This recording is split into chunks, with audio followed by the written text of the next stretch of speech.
ఇప్పుడు శ్రీ శ్రీ శ్రీ మాతా మాణిక్యేశ్వరి వారి దివ్య సందేశాన్ని విందాం. దేశంలో ధర్మహీనత్వం అయిపోయింది అనమాట. కర్మము వృద్ధి అయిపోతున్నది. ముందుకొచ్చే కాలము వినాశకాలే విపరీత బుద్ధి అంట. భగవంతుడు ఎందుకు హెచ్చరిక చేస్తున్నాడు భక్తులకు? ఏమని హెచ్చరిక చేస్తున్నాడు? నానా రకాల ప్రళయాలు చూపిస్తున్నాడు. భక్తి ఇట్లన్నా మార్పు కావాలని భూదేవి పాపంని భరించలేక వణికిపోతున్నది. వణికిపోతే ఈ ఊళ్ళే లోపల దిగిపోతున్నాయి అన్నమాట. దానివల్ల భక్తులారా ఇప్పుడన్నా ధర్మ మార్గంగా రండి. అధర్మంని ధ్వంసం చేసి ధర్మంని స్థాపించి మన భారతదేశంలో సాధు సత్పురుషులు సంతులు ఉద్భవించిండ్రు. మన భారతదేశంలో వేరే దేశాల్లో సాధు సత్పురుషులు ఉద్భవించలేదు. మహాత్ములు కూడా ఇక్కడిని ఉద్భవించారు మన భారతదేశంలో. దానివల్ల మీరు ఇప్పుడైనా కానీ అన్నా మన మానవ వృత్తిని నిలబెట్టుకునాలి.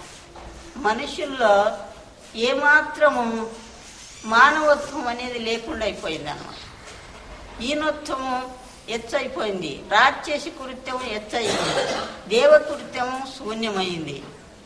దానివల్ల భగవంతుడు నానా రకాల మార్పు కావాలని, భక్తులు మార్పు కావాలని అట్లా చేస్తున్నాడు.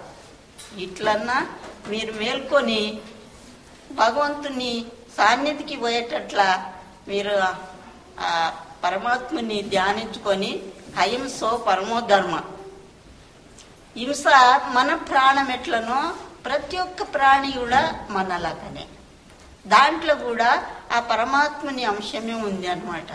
మీ అంశమే దానిలో కూడా ఉంది అన్నమాట. దానికి మనని హింసించకుండా రాదు, అది పాపం అన్నమాట.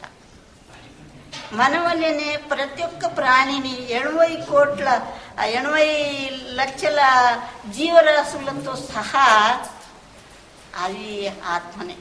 అవి ఒకటికొకటి మళ్ళా మీ వల్లనే సంసారికం చేస్తాయి, పిల్లలు కంటాయి.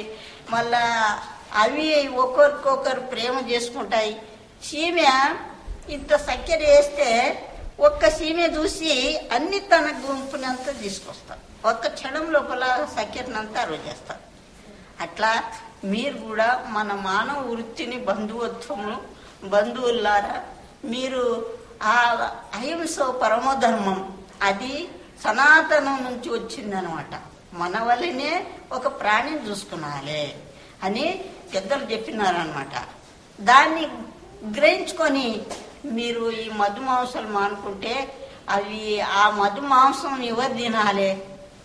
ఆ కుక్కలు, నక్కలు, కాకులు, గద్దలు, సింహాలు, మెకాలు, తోడేండ్లు, పెద్ద పుళ్ళు అది ఒకటికి ఒకటి ముందు జన్మలు కూడా వైరం జన్మలు వచ్చి అది ఒకదానికి ఒకటి వైరం పెట్టి అది పులి అయితే ఇది మేక అవుతాడు, లేకపోతే ఒక పశువు అవుతాడు.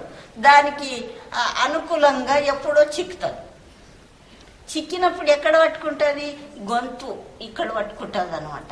నీవు గొంతు ఎట్లా కోసి దాన్ని మాంసం తింటావో అది అప్పుడు గొంతు పట్టుకొని ఏం చేస్తుందంటే అది మాంసంని వదిలిపెట్టి గొంతు పట్టుకొని చెప్తుంది దానికి, కొడుక నీవు నన్ను ఎట్లా కోసింటివి, ఇప్పుడు నిన్ను తిట్టసుడు, ఇప్పుడు నీకు గొంతు పట్టుకున్నా, మరి ఇప్పుడు ఏం చేస్తావంటది అని ఏం చేస్తుంది? రక్తం అంతా పీల్చుకుంటుంది. పీల్చుకున్నాను ఏమవుతుంది? అది చచ్చిపోతుంది, కండ్లీళ్ళు ఇస్తుంది, చచ్చిపోతుంది. రక్తం పీల్చుకున్నాడు. ఇక్కడ గొంతులో పండ్లు, దాని పండ్లు ఎట్లుంటాయి? ఇట్లా పెద్ద పులి పండ్లు, మెక్కం పండ్లు, మన దీని పండ్లకు ఉంటాయి. నోరు ఇంత ఇది ఉంటుంది అనమాట. ఆ పండ్లు దిగేసి అది గొంతుని వీక్క తింటుంది అనమాట. ఆ రక్తం పీల్చుకున్న తర్వాత అప్పుడు అది చచ్చిపోతుంది, ప్రాణం వదిలిపోతుంది. వదిలిందాడు ఏం చేస్తుంది? అది రక్తం సంతోషంగా తాగి ఆ మాంసంని ఆ తుండని అక్కడ పడేసి అట్లా తిరిగి వస్తుంది సంతోషంగా, ఆనందంగా తిరిగి వచ్చి పీకొచ్చు.